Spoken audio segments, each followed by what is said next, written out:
जुल्करनैन कौन थे? याजूज माजूज से इनका क्या ताल्लुक था और यह मखलूक इस वक्त कहाँ पर मौजूद है? अपनी लास्ट वीडियो के अंदर हमने इन्हीं सवालात के जवाबात कुरान और हदीस की रोशनी में जानने की कोशिश की ताकि एक बार इन लोगों की कन्फ्यूजन को ख़त्म किया जा सके जो कि कुर्ब क़यामत की इस निशानी को लेकर अब तक कन्फ्यूज़ हैं और जदीद दौर के मोटिवेशनल स्पीकर्स और साइंस फिक्शन कहानियों से मुतासिर माहिर कुरान को सुनकर इन्हें कोई एलियन मखलूक समझते हैं जो कि दुनिया से दूर किसी और प्लेनेट पर या फिर सियारे पर आबाद थी और अभी भी वहीं पर मौजूद है और क़यामत के करीब हज़रत ईसा अलैहिस्सलाम की वापसी के बाद ही आज़ाद होगी। ये टॉपिक क्योंकि बहुत ही डिटेलिंग और कॉम्प्लेक्स है, लिहाजा एक वीडियो के अंदर इसकी हर एक डिटेल को बयान करना मुमकिन नहीं था, जिसकी वजह से लोगों को भी अभी तक इसे समझने के अंदर बहुत कन्फ्यूजन है। लिहाजा लास्ट वीडियो पर सबसे ज़्यादा पूछे जाने वाले सवालों का जवाब हम इस वीडियो के अंदर जानने की कोशिश करेंगे। सबसे पहला सवाल कि जुल्करनैन क्या कोई अल्लाह के नबी थे या कोई वली? हदीस मुबारका में याजूज माजूज के बारे में आता है कि इनको कुर्बे क़यामत के नज़दीक खोल दिया जाएगा और आप जानते हैं कि खोला उसी को जाता है जो कि किसी जगह पर कैद हो और इसके बाद बयान होता है कि वो समंदरों का पानी भी पी जाएंगे, इतनी ज़्यादा तादाद के अंदर होंगे। और हज़रत ईसा अलैहिस्सलाम की वापसी के बाद जब वो यहूदियों को कत्ल कर लेंगे तो इसके बाद ये नाजिल होंगे। तो सवाल ये है कि ये अशकनाज़ी ज्यूस कैसे हो सकते हैं वगैरह वगैरह। सबसे पहले आप एक कॉन्सेप्ट क्लियर कर लें कि गैर नबी से अल्लाह की ज़ात ना कभी कलाम करती है और ना कोई हुक्म सुनाती है, जबकि अल्लाह हमें सूरह अल कहफ के अंदर वाज़े तौर पर यह बता रहा है कि अल्लाह ने जुल्करनैन के रहमो करम पर एक कौम को छोड़ दिया कि इनके साथ चाहे जो मर्जी सलूक करे।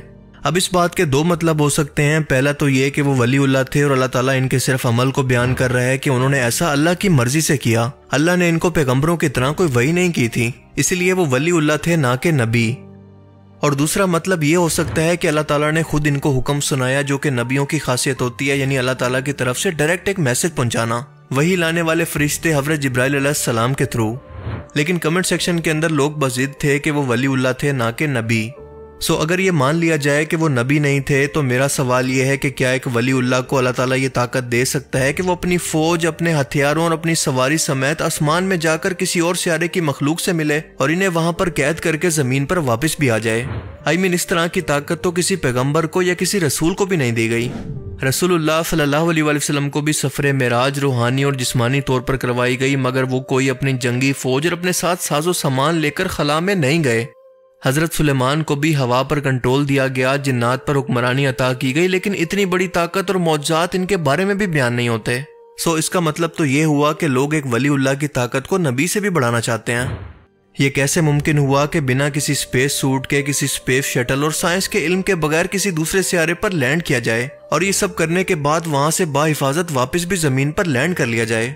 ऐसा तो सिर्फ साइंस फिक्शन फिल्मों के अंदर ही पॉसिबल है, रियलिटी के अंदर बिल्कुल नहीं। हाँ, अगर इस कॉन्सेप्ट को अल्लाह पाक कुरान करीम के अंदर किसी पैगंबर से मंसूब करता तो ये बात किसी हद तक मानना जरूरी थी, लेकिन हम देखते हैं कि एक तरफ तो लोग इनको वलीउल्लाह कहते हैं और दूसरी तरफ उनके साथ ऐसी शानें, ऐसी ताकतें मंसूब करते हैं जो कि सिर्फ पैगंबरों के शान शान है कि वो किसी ब्लैक होल के पास से गुजरे और वहां पर सूरज को गरूब होता पाया। और ब्लैक होल क्योंकि अपने आसपास मौजूद मैटर को कीचड़ की तरह दिखाता है और एक आंख की तरह दिखता है, जैसा कि अरबी के अंदर ये लफ्ज बयान होता है, लिहाजा वो कोई और आसमानी मखलूक थी जो कि एक सियारे पर इस ब्लैक होल के पास मौजूद थी।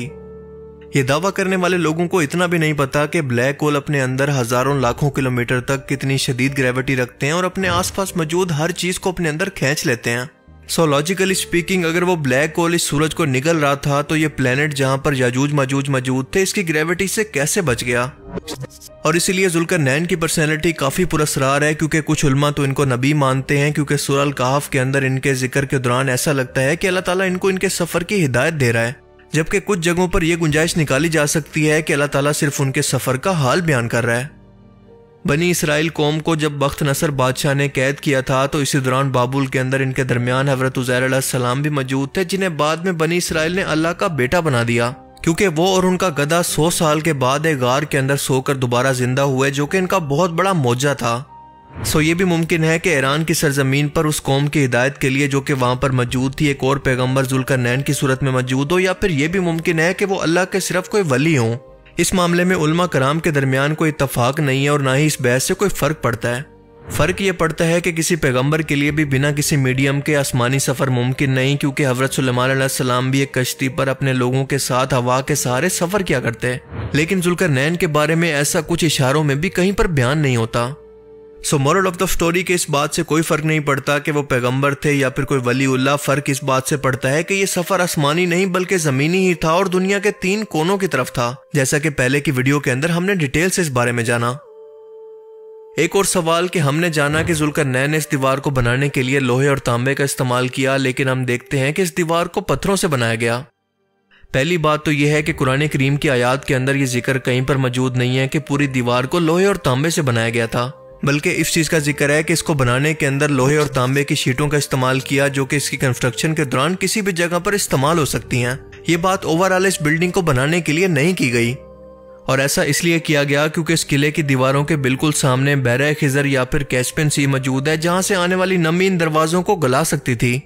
और उस टाइम के अंदर इस जंग से बचाने के लिए कोई पेंट भी मौजूद नहीं था, और यह तरीका काफी करामत था। आज भी हम लोग जानते हैं कि लोहा और तांबा एक साथ मिलाकर जंग आलूद नहीं होता, और इसीलिए आज भी समंदरी कश्तियों का निचला हिस्सा इसी से बनाया जाता है। अगली आयत के अंदर बयान होता है कि याजूज माजूज इस दीवार को फलांग नहीं सकते थे, यानी वो कौम किसी जगह पर, किसी घर के अंदर, किसी गार के अंदर कैद नहीं थी, बल्कि इस दीवार को देख सकती थी, लेकिन इस दीवार के पार मौजूद थी। उस टाइम में इनके पास ना कोई ऐसी टेक्नोलॉजी मौजूद थी और ना ये ताकत थी कि इस दीवार को फलांग सकें या फिर इसको क्रॉस कर सकें।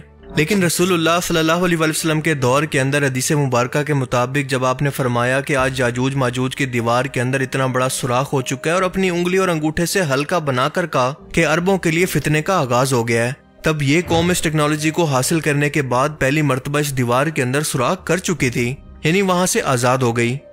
रशियन साइंटिस्ट ने इस दरबंद के किले पर रिसर्च की और इस किले की दीवारों की नकल बनाकर इन दीवारों को तोड़ने की कोशिश की, जिसके लिए लकड़ी का बड़ा रैम इस्तेमाल किया गया।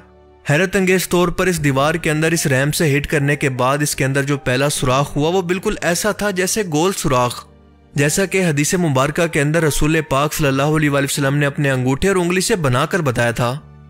आज भी इस दरबंद के किले की एक दीवार तो मस्मार हो चुकी है, लेकिन एक दीवार निशानी के तौर पर आज भी मौजूद है। तीसरा सवाल कि जब याजूज माजूज निकलेंगे तो पूरे समंदरों का पानी पी जाएंगे और अशकनाजी ज्यूस तो एक इंसानी मखलूक है, वो ऐसा कैसे कर सकते हैं? पहली बात कि हदीस मुबारका के अंदर किसी समंदर का जिक्र नहीं है, बल्कि एक साफ पानी की झील का जिक्र है, जिसको झील तबरिया भी कहते हैं। झील और समंदर के पानी के अंदर जमीन आसमान का फर्क होता है। समंदर पानी को डायरेक्टली कोई इंसान या जानवर कभी नहीं पी सकता, क्योंकि इसके अंदर इतना नमक होता है कि हार्ट अटैक और किडनी फेलियर से इस इंसान और जानवर की फौरन मौत हो सकती है। और लॉजिकली स्पीकिंग अगर ये मखलूक तादाद के अंदर इतनी ज्यादा है कि जमीन पर उतरते ही वो समंदरों का पानी पी सकती है, तो अब तक वो ये पानी कैसे पी रही है? अब तक उनकी पानी की जरूरत को कौन पूरा कर रहा है? हदीस मुबारका में बयान होता है कि जब याजूज माजूज नाजिल होंगे तो हर बुलंदी से उतरते हुए आएंगे और तादाद के अंदर इतने ज्यादा होंगे कि जब इनका पहला ग्रोह झील तबरिया के पास से गुजरेगा तो सारा का सारा पानी पी जाएगा, और जब इनका आखिरी ग्रोह पहुंचेगा तो वो कहेगा कि यहाँ पर कभी पानी हुआ करता था। क्या आप जानते हैं कि खास तौर पर जिस झील तबरिया का हदीस मुबारका के अंदर जिक्र किया जा रहा है वो कहां पर है? इसराइल में। जी हाँ, इसराइल के अंदर, जिसका पानी सुबह शाम इसराइल के लोग अपनी फसलों और पीने के लिए इस्तेमाल कर रहे हैं। इंग्लिश में इसको सी ऑफ गलीली भी कहा जाता है। यानी हदीस मुबारका के अंदर किसी समंदर का जिक्र नहीं, बल्कि खास तौर पर इस झील तबरिया का जिक्र मौजूद है, जो कि मीठे पानी की एक झील है जिसका पानी पिया जा सकता है, और इस वक्त ये इसराइल के कब्जे में है। क्या ये भी इत्तफाक है? याजूज माजूज के इस ग्रोह को आप इस कौमे खिजर की हर आने वाली अगली नस्ल तस्वुर करके इसका मतलब समझने की कोशिश करें कि इनकी अगली नस्ल आहिस्ता आहिस्ता इस पानी को पीकर इस झील को खुश्क कर देगी। याद करें कि हदीस मुबारका के अंदर यह बयान होता है कि जब याजूज माजूज खोल दिए जाएंगे तब इस झील को खुश्क करेंगे। और अब अगर मैं आपसे ये कहूं कि ये झील तबरिया बहुत जल्द खुश्क होने के इंतहाई करीब है, तो क्या आप मेरी बात पर यकीन करेंगे? जी हाँ, ये कौमे खजर, अशकनाजी ज्यूज या फिर मौजूदा दौर के इसराइल के ज्यूज इस तमाम पानी को पी चुके हैं। माहिरीन के मुताबिक इस झील के अंदर पानी की सतह इस कदर कम हो चुकी है कि दोबारा ये अपनी असली हालत के अंदर कभी वापस नहीं आ सकती। अगर आपको यकीन नहीं आता तो ये रिपोर्ट सुने। Okay, now this is a really upsetting story. The Sea of Galilee is at its lowest level in a century after a limited rainfall last February. Northern farmers even fear that they will have to stop watering huge swaths of cultivated land unless the government steps in. The waters of the Sea of Galilee are now at their lowest on record, and officials say, are set to fall even lower. The crisis is both natural and man-made. The water from the Sea of Galilee is being used as a freshwater supply reservoir for Israel. The waters of lake are channeled throughout Israel through giant pipes. large-scale pumps, canals and artificial lakes. On average, 1.7 million cubic meters of water is drained per day from the lake, or 400 million cubic meters per year. The local newspaper record that the water level had receded to dangerously unsustainable levels, and it is predicted that moving forward in time will see the further depletion of the lake. The consumption levels have superseded the natural replenishment of water.